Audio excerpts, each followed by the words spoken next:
أعوذ بالله من الشيطان الرجيم. بسم الله الرحمن الرحيم.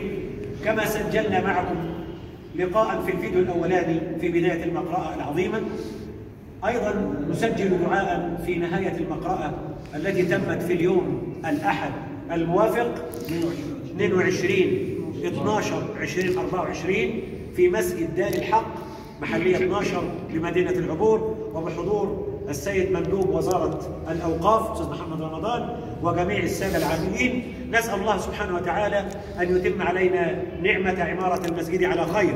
وبداية قبل أن نذكر الدعاء نذكر السادة الذين امتدت أيديهم بالخير وامتدت أيديهم بالخير الفعال لعمارة البيت وإتمام العمارة على خير والمساهمة الشرعية الطيبة الكريمة من أموالهم الخاصة الحرة الحلال. حق سعيد إن شاء الله، وأبو قولوا وأبو يوسف ونسيب أبو يوسف، وأم محمد عباس دكتورة، وكذلك أخي الصغير في السن الكبير في المقام اللي ما أقدرش ألبسه للكهرب الشيخ حسن الكهربائي. نسأل الله سبحانه وتعالى وللسادة القائمين على المسجد الشيخ عبده صبرة، نسأل الله سبحانه وتعالى بالأمانة للناس العاملين على المسجد، سواء أستاذ لور، أستاذ محمد حسن، أستاذ أشرف، وجميع العاملين. وطبعا لا ننسى سيادة اللواء مساعد وسيادة الفريق حمدي صليت لحضرة النبي وجميع العاملين. نسأل الله سبحانه وتعالى أن يجزيهم خيرا وأن يجزي رواد المسجد خيرا. اللهم إنا نسألك في هذه معلش أنا نسيت ما عدتش تقاطعني، هتدفع 20 جنيه صليت لحضرة النبي. احنا بنسجل هتنزل على القناة يقولوا إيه؟ يقولوا بيشتغل من غير ما يعمل ترتيب.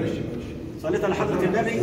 نسأل الله سبحانه وتعالى قولوا امين ان يذكرنا بالخير وان يعفو عنا وان يعفو عنا وان يغفر ذنبنا ويصلح عيبنا ويجبر كسرنا ويصلح اولادنا ويرحم امواتنا ويتقبل دعاءنا وان يتم عمارة المسجد على خير. انظر ايها المصور المخرج الى هذا الجمال والى هذا البهاء بعد الفناء في الخدمة والطاعة. انظروا إلى هذا الجمال وإلى البهاء، هذا البهاء الذي تم على أيديكم وبأموالكم لله في بيته. أسأل الله أن يجعلها في موازين حسناتكم وأن تكون عتقا في النار، عتقا يوم القيامة من النار لرقابكم، وأن تكون يا رب العالمين آية وعلامة ودافعا للناس على عمل الخير وفعل الخير، لأن الله تبارك وتعالى أمرنا بالصدقة سواء سرا الذين ينفقون أموالهم بالليل والنهار سرا يرجون تجارة لا تبور. نسأل الله سبحانه وتعالى أن نكون منهم. نسأل الله أن تدوم المقرأة الجميلة في هذا المسجد بهذا العدد الطاهر الطيب الكريم. هذا أمر يعني يدعو إلى أن غيرة في بقية المساجد أن تفعل مثل ما فعل مسجد الحق، ونسأل الله أن يقيم هذا المسجد على الحق وعلى الخير.